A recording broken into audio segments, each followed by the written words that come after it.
নমস্কার। চৈত্র মাস, দহনের মাস। চৈত্রের প্রখর রৌদ্র তেজে আমরা যখন ক্লান্তির শেষ পর্যায়ে এসে উপস্থিত হয়েছি, সেখান থেকেও কিন্তু রবীন্দ্রনাথের কথায় চৈত্র পবনে মম চিত্ত বনে, বাণী মঞ্জরি সঞ্চলিতা ওগো ললিতা। তোমারও লাগিয়া আছি পত চাহি, বুঝি বেলা আর নাহি নাহি। যে মহান ব্যক্তিত্বের পথ চেয়ে আপনারা বসে থাকেন, সেই মহান ব্যক্তিত্ব শৈব সাধক, যিনি জ্যোতিষশাস্ত্রের জ্ঞান সমুদ্র মন্থন করে জ্যোতিষ জ্ঞানের অমৃত সূত্র নিয়ে আপনাদের সামনে হাজির হন, যিনি সহজভাষী প্রাঞ্জল ভাষায় ধর্মের বাণী আপনাদের হৃদয়তন্ত্র প্রজ্বলিত করে আসছেন। যথারীতি সেই ব্যক্তিত্ব তো আমাদের এই অনুষ্ঠানে আজও উপস্থিত হয়েছেন। তার আগে এই অনুষ্ঠান থেকে আপনাদের আসন্ন বাংলা নববর্ষ 1417কে স্বাগত জানাই। এই বছর হোক আপনাদের জীবনে স্বপ্ন পূরণের বছর। চৈত্রের প্রখর রৌদ্র তেজে ব্যর্থ প্রাণের সমস্ত আবর্জনা পুড়িয়ে ফেলে আপনারা এগিয়ে চলুন আপনাদের জীবনের প্রতিটি স্বপ্ন পূরণের দিকে। তবে একটা কথা, জীবনকে যদি পরিপূর্ণতা দিতে চান, তাহলে কিন্তু জ্যোতিষশাস্ত্রকে অবহেলা করলে চলবে না। জ্যোতিষশাস্ত্র আমাদের মানব জীবনের প্রতিটি পদক্ষেপে অপরিহার্য। এটা কিন্তু অভিজ্ঞাত সত্য। যেমন ভালোবাসা প্রতিটি মানব জীবনেই কিন্তু আসে। সাথীহারা জীবন আমরা কেউ চাই না। আমরা মনের মানুষকে নিয়ে জীবনটা এগিয়ে চলতে চাই, কিন্তু কেউ মনের মানুষকে কাছে পাই, কেউ কিন্তু ব্যর্থ প্রেমিক হয়ে যায়। অর্থাৎ ভালোবাসা পরিপূর্ণতা পায় না। সেক্ষেত্রে কিন্তু শুক্রের একটা বিশাল, শুক্র গ্রহের একটা বিশাল ভূমিকা থাকে। ঠিক সেভাবেই বলছি, বুধ সদয় না হলে কেউ মেধাবী হতে পারে না। ঠিক এভাবেই বৃহস্পতি সদয় না হলে আপনি জ্ঞানী হতে পারবেন না। সুতরাং 12টি রাশি, 9টি গ্রহ এবং 27টি নক্ষত্রের ওপর কিন্তু জ্যোতিষশাস্ত্রের সমস্ত রকম ভূমিকা। আর জ্যোতিষশাস্ত্রকে আপনাকে হৃদয়ঙ্গম করতেই হবে আগামী দিনে সঠিক পথে চলার জন্য। আর এই অনুষ্ঠান, যে অনুষ্ঠানের নাম সমস্যা এবং সমাধান, সেই অনুষ্ঠানে যে মহান ব্যক্তিত্ব, শৈব সাধক, ধর্মগুরু, বাস্তুশাস্ত্রবিদ এবং সংখ্যাতত্ত্ববিদ, তার অসীম প্রতিভা, অপরিসীম জ্যোতিষ জ্ঞানের মাধ্যমে আপনার জীবনে সঠিক পথ দেখিয়ে আসবেন, আপনার জীবনকে আরও আলোকিত করবেন। তিনিই হলেন বাবা শ্রী দেবদাসজি মহারাজ, যার কাছে, যার সান্নিধ্য পেয়ে, যার পিতৃসুলভ পরামর্শ পেয়ে লক্ষ লক্ষ মানুষ উপকৃত, এবং তারা আজকে তার প্রতি বিনয়, নম্রতা, সহিষ্ণুতা, শ্রদ্ধা জ্ঞাপন করেন। এটাই আমাদের এই অনুষ্ঠানের মূল প্রাপ্তি। সুতরাং এহেন ব্যক্তিত্বকে আমরা স্টুডিওতে নিশ্চয়ই স্বাগত জানাবো। শুরু করব আজকের এই অনুষ্ঠান সমস্যা এবং সমাধান। এবং তার আগে বলি যে ভারতবর্ষ হলো ধর্মভূমি। ধর্মকে যেরকম আমরা অস্বীকার করতে পারবো না, ঠিক সেভাবেই জ্যোতিষশাস্ত্রকে আমরা অস্বীকার করতে পারবো না। কারণ জ্যোতিষশাস্ত্রের সবথেকে প্রাচীন যে দুটো গ্রন্থ, বৃহৎ পরাশরী হোরাশাস্ত্র এবং জেমিনি সূত্রম, পরবর্তীকালে যত জ্যোতিষ গ্রন্থ প্রকাশিত হয়েছে এই দুটো শাস্ত্রকে নির্ভর করেই, এবং এই দুটো শাস্ত্রই বাবা শ্রী দেবদাসজি মহারাজের কণ্ঠস্থ। সুতরাং তার জ্যোতিষ জ্ঞানের ব্যাপ্তি, তার ধর্মীয় জ্ঞানের ব্যাপ্তি নতুন করে আপনাদের কাছে আর প্রকাশ করার ইচ্ছেও নেই। আর এহেন ব্যক্তিত্ব আজও এই শাস্ত্রের অমলিন সত্যতা বজায় রেখে ভারতবর্ষ তথা বিদেশের বিভিন্ন প্রান্তে তার প্রচুর দীক্ষিত শিষ্য শিষ্যাদের ছড়িয়ে রেখেছেন। সেই ব্যক্তিত্বকে স্বাগত জানাই। শুরু করি আজকের অনুষ্ঠান সমস্যা এবং সমাধান। ওং নমঃ শিবায়, ওং নমঃ শিবায়, ওং নমঃ শিবায়। ওং শ্রী মহাকাল রুদ্রদেবায় নমঃ। ওং শ্রী মহাকাল ভৈরব দেবায় নমঃ। ওং শ্রী মহাকাল রুদ্র মহামৃত্যুঞ্জয় দেবায় নমঃ। ওং নমঃ শিবায়। ওং নমঃ শিবায়। ওং নমঃ শিবায়। ভক্তগণ, শিবকৃষ্ণ গুরুকুল সেবাশ্রমের পক্ষ থেকে তোমাদের সকলে মঙ্গল প্রার্থনা করি। দেবাদিদেব মহাদেবের চরণে তোমাদের সকলের মঙ্গল প্রার্থনা করি। তোমরা সকলে সুখে থাকো, শান্তিতে থাকো, তোমাদের আরো শ্রীবৃদ্ধি হোক, তোমাদের জ্ঞান লাভ হোক, তোমাদের চেতনা লাভ হোক, তোমাদের ব্যবহার পারমার্থিক হোক, তোমাদের ব্যবহার যেন পারমার্থিক হয়ে ওঠে। তোমরা আরোগ্য লাভ করো, সুস্থ থাকো। ভক্তগণ, সবার প্রথমে আমরা শিবকৃষ্ণ গুরুকুল সেবা আশ্রমের ইষ্টগীতি বা সমবেত প্রার্থনাটি করে নেব। আর সকল ভক্ত শিষ্যকে তোমাদের বলেছি, তোমরা এই আশ্রম নির্মাণ ও আশ্রম পরিচালনার জন্য তোমরা কি করবে? প্রতিদিন সকালে এই প্রার্থনাটি তোমরা পাঠ করবে।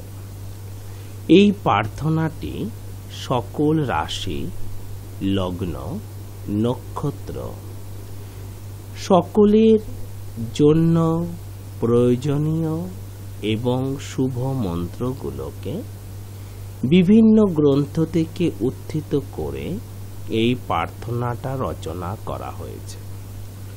এর ফলে তোমরা দেহ মনের পবিত্রতা পাবে, দেহ মনের পবিত্রতা পাবে। তোমাদের ব্যবহার পারমার্থিক হবে, তোমাদের ব্যবহার পারমার্থিক হবে। তোমাদের মনের কেন্দ্রীকরণ বা মাইন্ড সেন্ট্রালাইজেশন হবে। তোমাদের বাধা বিপত্তি কাটবে, বাধা বিপত্তি কাটবে, দুশ্চিন্তা কাটবে, দুশ্চিন্তা কাটবে, হতাশা কাটবে, হতাশা কাটবে। তোমরা আরোগ্য পাবে, আরোগ্য পাবে। আর্থিক দুর্বিধা বা দারিদ্রতা দূর হবে, আর্থিক দুর্বিধা বা দারিদ্রতা দূর হবে।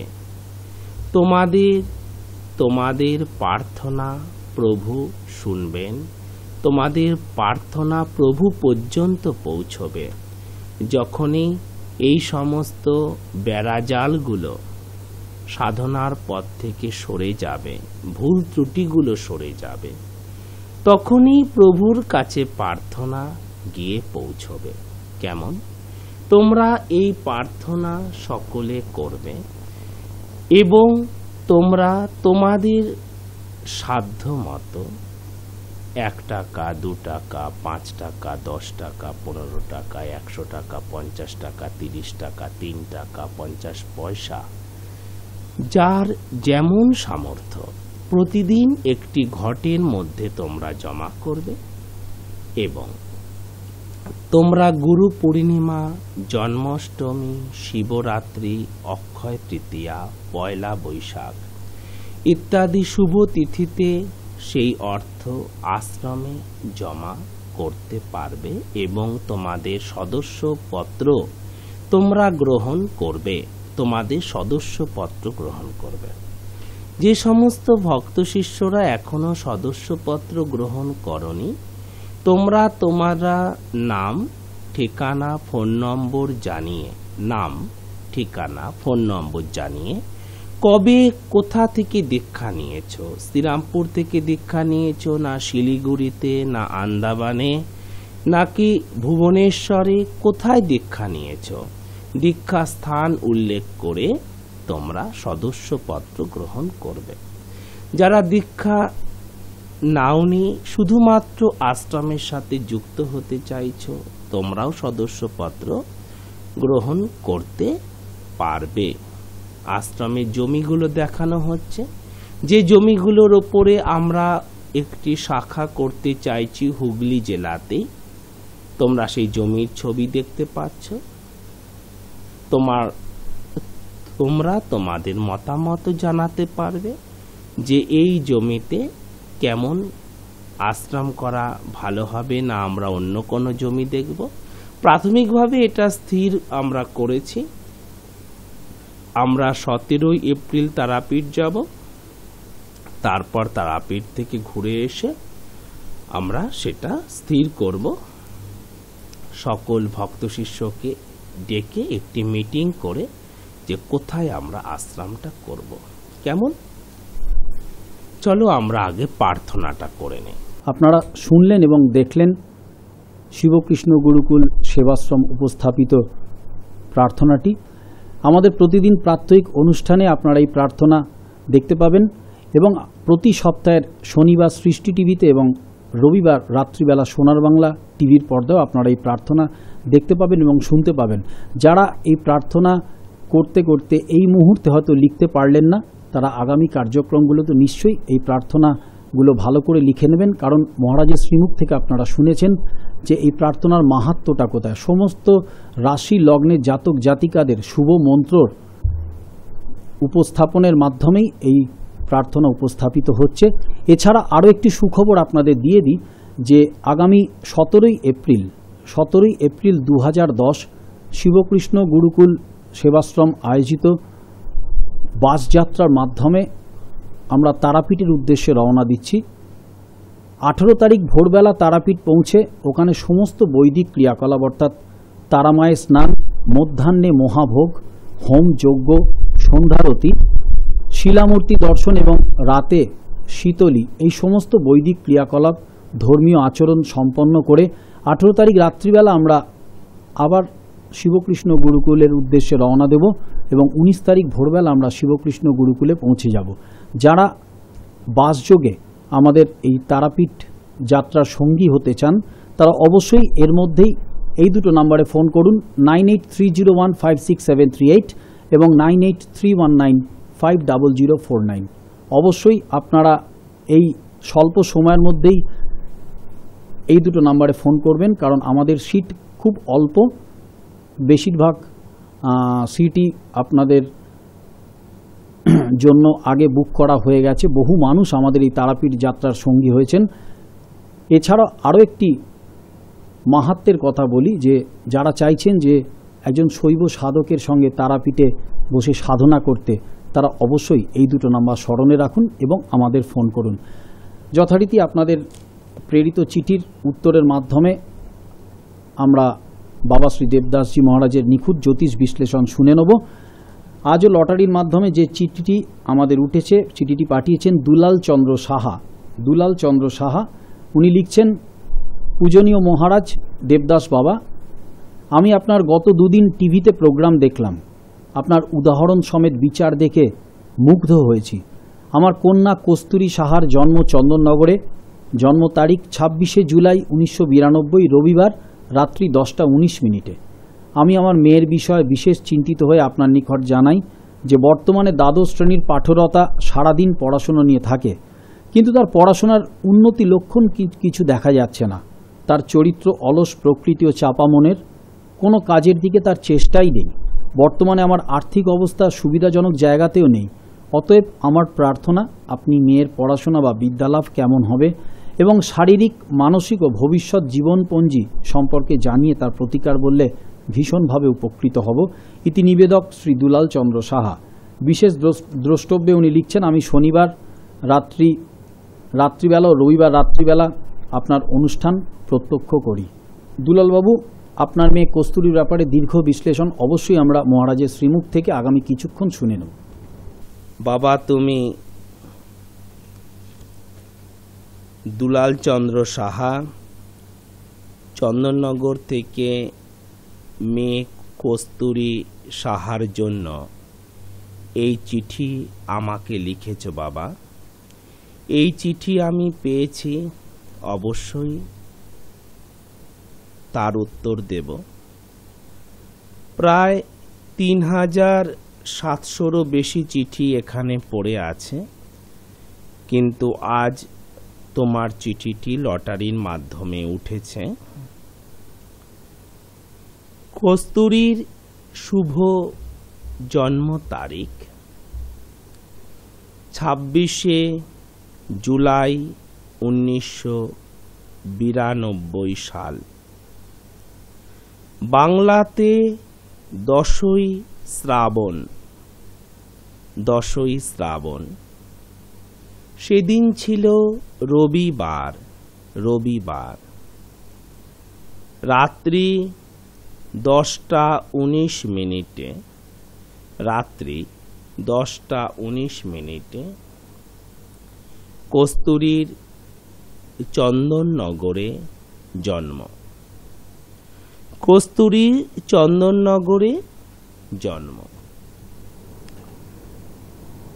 বাবা, আমি ধীরে ধীরে বলছি, তুমি লিখে নেবে। বাবা, কস্তুরীর বৃষ রাশি, মীন লগ্ন। মৃগশিরা নক্ষত্র 5/2। 5 নম্বর নক্ষত্র আর 2 নম্বর রাশি। কৃষ্ণ দ্বাদশী তিথিতে জন্ম।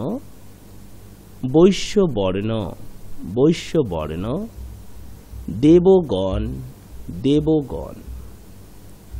বাবা, এই হলো কস্তুরীর জন্মকুণ্ডলী। কস্তুরীর জন্মকুণ্ডলীতে মেষ রাশিতে কোনো গ্রহ নেই। বৃষ রাশিতে আছে মঙ্গল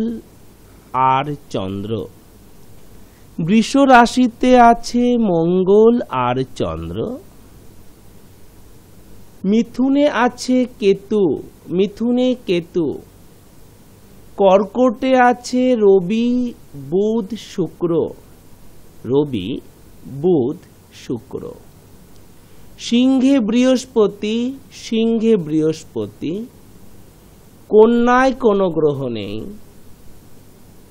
তুলাতে কোনো গ্রহ নেই। বৃশ্চিকে কোনো গ্রহ নেই। ধনুতে রাহু। মকরে শনি। কুম্ভে গ্রহ নেই। মীনে লগ্ন। বাবা, কস্তুরীর জন্মকুণ্ডলীতে চন্দ্র খুব ভালো অবস্থায় আছে। কস্তুরীর জন্মকুণ্ডলীতে চন্দ্র ভালো আছে, মঙ্গল ভালো আছে, শুক্র ভালো আছে, বুধ ভালো আছে, বৃহস্পতিও ভালোই আছে। তাহলে কস্তুরীর শুভ জন্ম ছকের অবস্থান কি আছে? জন্ম ছকে শুভ অবস্থানগুলো কি আছে? 1, 2, 3, 4 চতুর্থপতি পঞ্চমে। কারোর যদি চতুর্থপতি পঞ্চমে বা চতুর্থপতি নবমে থাকে তাহলে উচ্চ শিক্ষা হবে, তার উচ্চ শিক্ষা হবে, হায়ার এডুকেশন হবে। আর তা যেহেতু বুধ, তাই শিক্ষকতা ভালো হবে, ল ভালো হবে, জুডিশিয়াল ভালো হবে, এগুলো খুব ভালো হবে। লেখালেখি করতে পারবে, হ্যাঁ, এগুলো ভালো হবে। বুধ তো, এগুলো ভালো হবে। তাহলে কস্তুরীর শিক্ষা হবে, উচ্চ শিক্ষা হবে, আর্টস নিয়ে পঠন পাঠন ভালো হবে। ও যদি আর্টস নিয়ে লেখাপড়া করে সবচেয়ে ভালো হবে। জিওগ্রাফি নিয়ে লেখাপড়া করলে ভালো হবে, জিওগ্রাফি নিয়ে লেখাপড়া করলে ভালো হবে।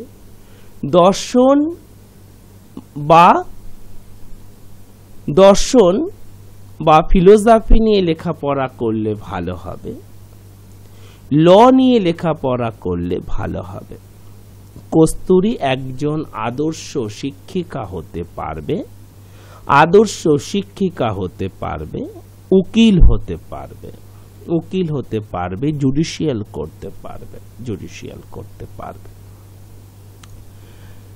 জন্মছকে যা শক্তি আছে তাতে পিএইচডি পর্যন্ত পৌঁছতে পারবে, পিএইচডি পর্যন্ত পৌঁছতে পারবে। সাধারণ শিক্ষায় কোনো বাধা নেই, কিন্তু উচ্চ শিক্ষায় একটু বাধা আছে। সাধারণ শিক্ষায় কোনো বাধা নেই, কিন্তু উচ্চ শিক্ষায় একটু বাধা আছে। কেন, কি জন্য?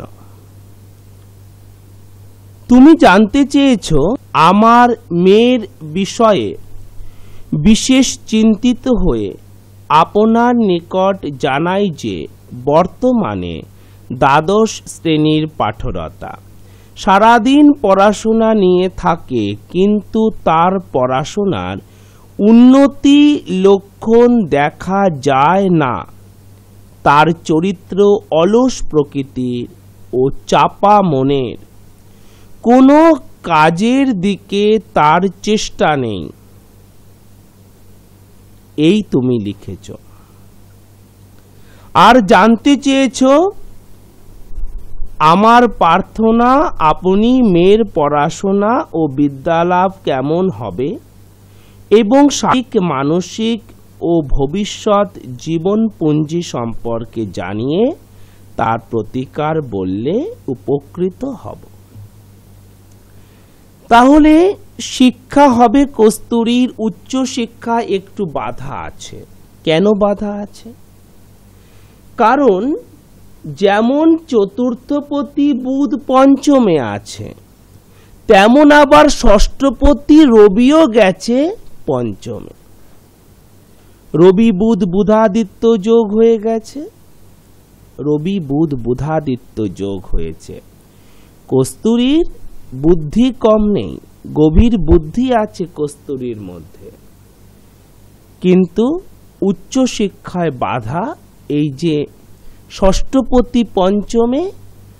আর এই রবিটাকে দেখেছে কে জানো? শনি বসে রবিকে দেখে নিচ্ছে, রবির প্রতি দৃষ্টি দিচ্ছে শনি। এটা হলো শনি আর রবি 20 যোগ। এটা হলো শনি আর রবি 20 যোগ। তা শনির দৃষ্টিটা কতটা ভয়ঙ্কর হতে পারে, গ্রহদের অবস্থান কতটা ভালো বা খারাপ হতে পারে, তাই নিয়ে শাস্ত্রে অনেক কথাই বলা আছে। কস্তুরীর ভয়ের কিছু নেই, ভয় পেও না। যেমন দেখো, এখন মঙ্গল আছে কর্কটে, মঙ্গল আছে কর্কটে। মঙ্গল এক একটা রাশিতে 45 দিন করে থাকে, কিন্তু বকরি হয়ে যাওয়ার জন্য মঙ্গল আজ কয়েক মাস ধরে কর্কটে বসে আছে। আর কর্কটে বসে আছে মঙ্গল নিচস্থ হয়ে, যেটা সরবে 26শে মে 2010। 26শে মে 2010-এ মঙ্গল সরে যাবে। তো এই যে সময়টাতে দেখো, মঙ্গলের কারণে দেশে বিদেশে, বনাঞ্চলে, বিভিন্ন স্থানে অগ্নিকাণ্ড হচ্ছে। অগ্নিকাণ্ড ভারতে, ভারতের বাইরে বিভিন্ন প্রকারের প্রাকৃতিক দুর্যোগ, ভূকম্প ইত্যাদি ঘটছে কম বেশি। আর কি হচ্ছে, মঙ্গলের কারণে পথ দুর্ঘটনা, রক্তপাত এগুলো ঘটছে। কেননা মঙ্গলের যে উৎপত্তি তা হয়তো আমি তোমাদেরকে বলেছিলাম যে মঙ্গলের উৎপত্তি কি করে হলো। ছোট্ট করে বলি, যখন দক্ষ যজ্ঞ হয়েছিল তখন সকল দেবতাকে সেখানে আমন্ত্রণ করা হয়েছিল। শুধু রাজা দক্ষ ভগবান দেবাদিদেব শিবকে আর পার্বতীকে সেখানে আমন্ত্রণ করেননি।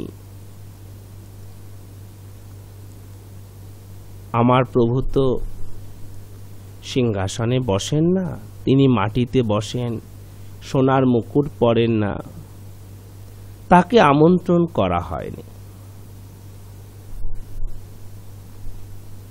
দেবাদিদেব সেখানে যাননি,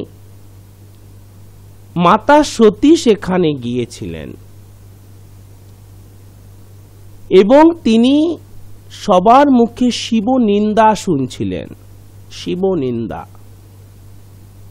প্রভুর নিন্দা শুনছিলেন যে শিব বিনা সৃষ্টি অচল। সেই শিবের নিন্দা শুনে তিনি খুব দুঃখ পেলেন মনে এবং তিনি ওই যজ্ঞের কুণ্ডে নিজেকে নিক্ষেপ করলেন।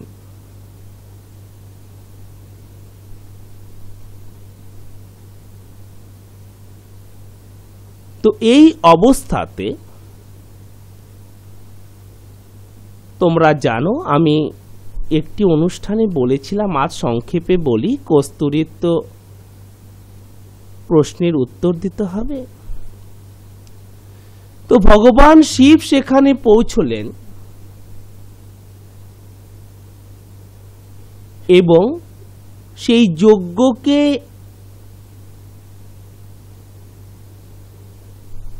যজ্ঞকে ভঙ্গ করার জন্য তিনি নিজের জটা ছিঁড়ে যজ্ঞকুণ্ডে নিক্ষেপ করলেন। তিনি নিজের জটা ছিঁড়ে সেই যজ্ঞকুণ্ডে নিক্ষেপ করলেন। সেই জটা যজ্ঞকুণ্ডে পড়া মাত্র সেখান থেকে আবির্ভূত হল বীরভদ্র। বীরভদ্র সেখান থেকে সৃষ্টি হয়েই সবাইকে কাটতে শুরু করলো, রক্তপাত করতে শুরু করলো। তারপরে সতীর দেহকে সুদর্শন দ্বারা খণ্ডিত করা হলো। এগুলো জানো। তো সেই সতীর দেহ খণ্ডিত হয়ে গেল, 51 পীঠের স্থাপনা হয়ে গেল, কিন্তু বীরভদ্র রক্তপাত করেই চলেছেন। ভগবান বিষ্ণু দেখলেন তাহলে সৃষ্টি কিভাবে থাকবে। তখন তিনি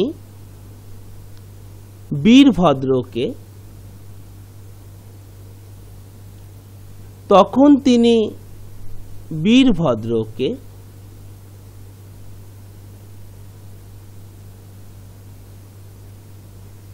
উত্তরের আকাশে স্থাপন করলেন, গ্রহরূপে স্থাপন করলেন।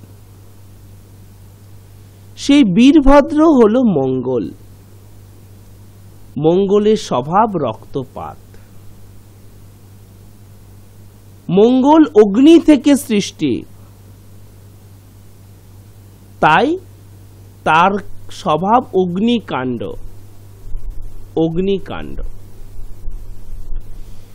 তো শনির যে দৃষ্টি, যখন রাবণ ত্রেতা যুগে পরম বলশালী হলেন, তখন তিনি সমস্ত দেবতা তথা গ্রহদেরও বন্দী বানালেন এবং তিনি শনিকেও বন্দী বানিয়ে লঙ্কাপুরীতে নিয়ে গেলেন।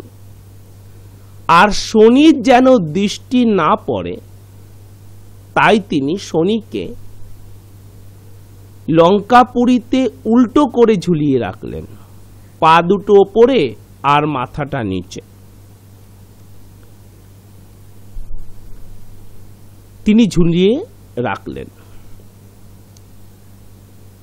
এবং হনুমান যখন লঙ্কাপুরীতে পৌঁছলেন তিনি শনিকে মুক্ত করলেন এই বন্দি দশা থেকে।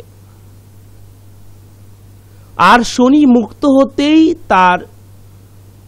তিনি সোজা হতেই তার দৃষ্টি লঙ্কাপুরীতে পড়ল আর লঙ্কা জ্বলে ছারখার হয়ে গেল।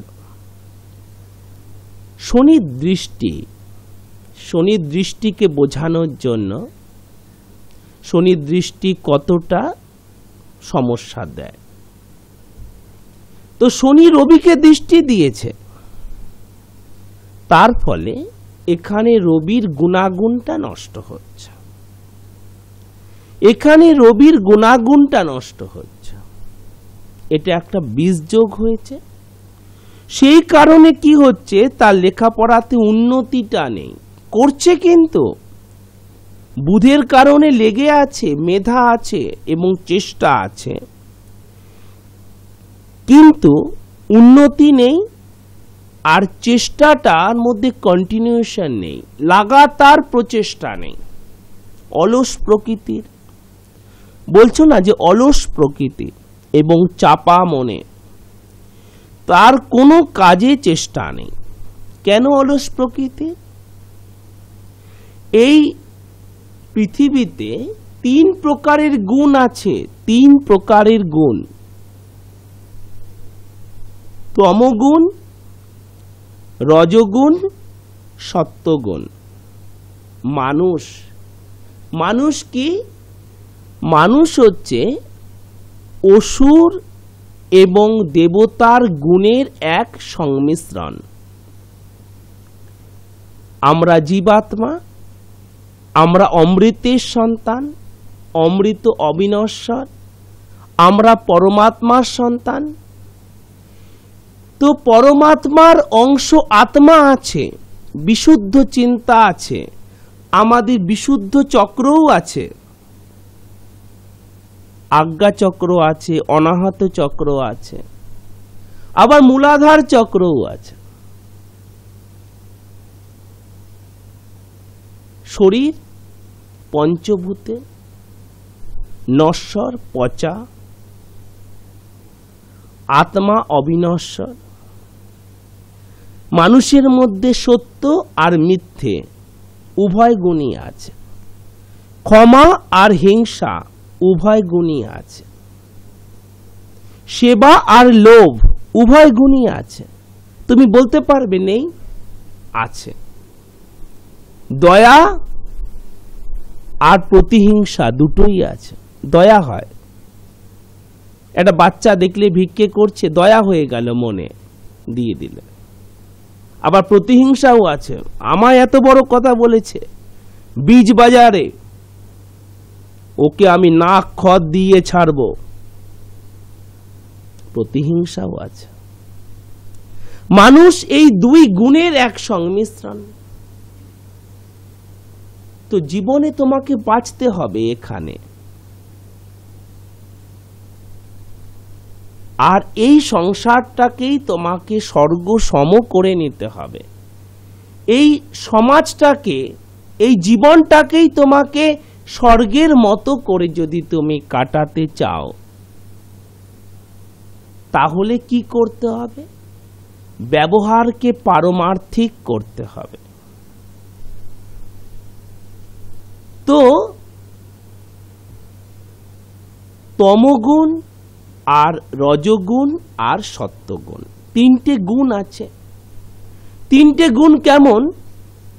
তমগুণ হচ্ছে অলসতা, কর্মবিমুখতা, অতি নিদ্রা, মিথ্যে, গোপনীয়তা,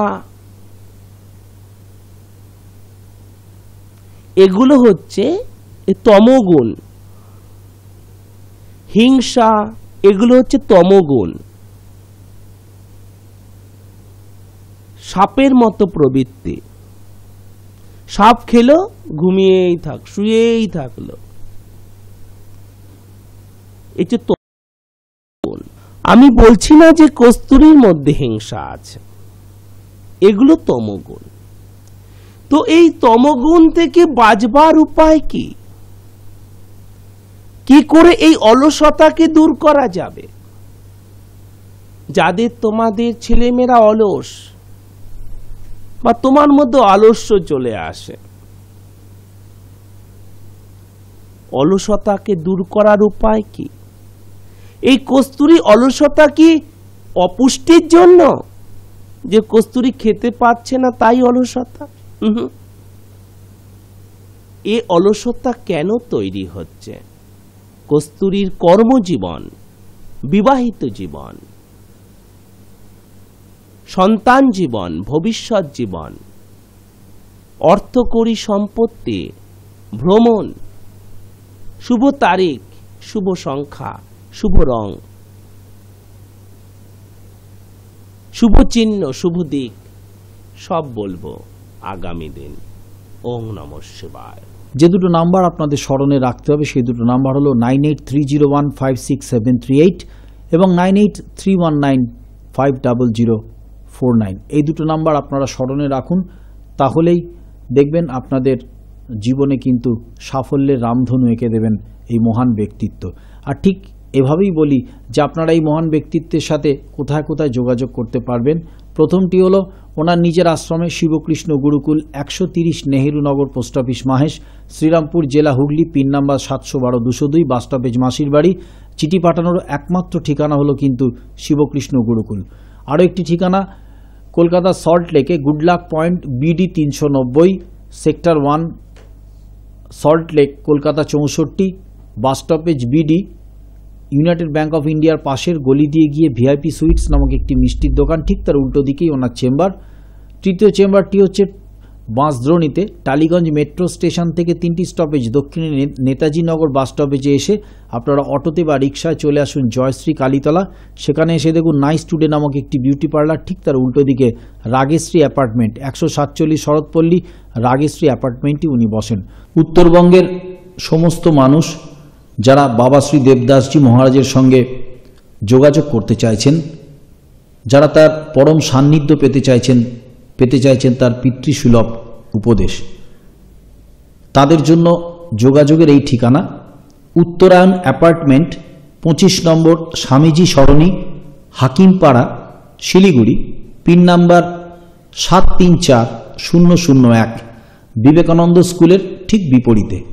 আরও একবার জানিয়ে রাখি, উত্তরায়ণ অ্যাপার্টমেন্ট, 25 নম্বর স্বামীজি সরণি, হাকিমপাড়া, শিলিগুড়ি, পিন নাম্বার 734001, বিবেকানন্দ স্কুলের ঠিক বিপরীতে।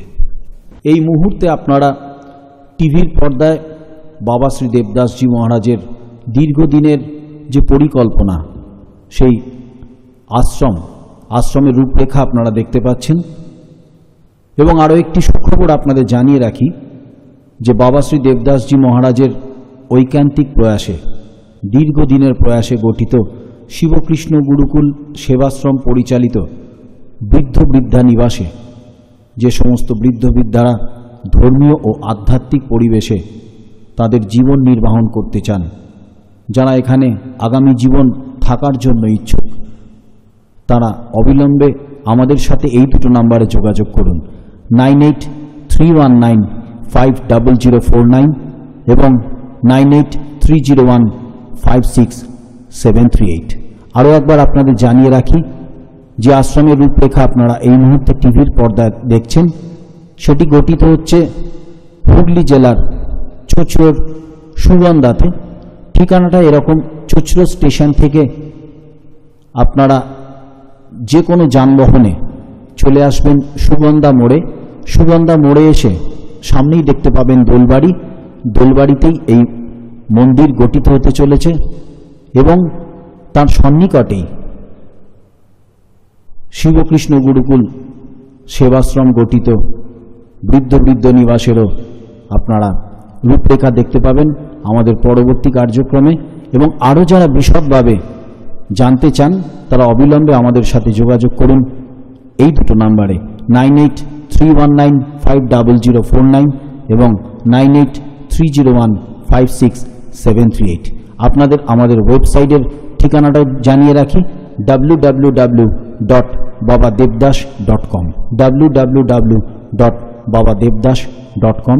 এবং পরিশেষে বলি, এই আশ্রমের আরও পরিপূর্ণতার জন্য আপনাদের সকলের, যারা এই অনুষ্ঠানে নিয়মিত চোখ রাখেন, বা বাবা শ্রী দেবদাসজি মহারাজের সমস্ত শুভানুদ্দায়ী ভক্ত শিষ্যদের ঐকান্তিক সহযোগিতা আমরা কামনা করি।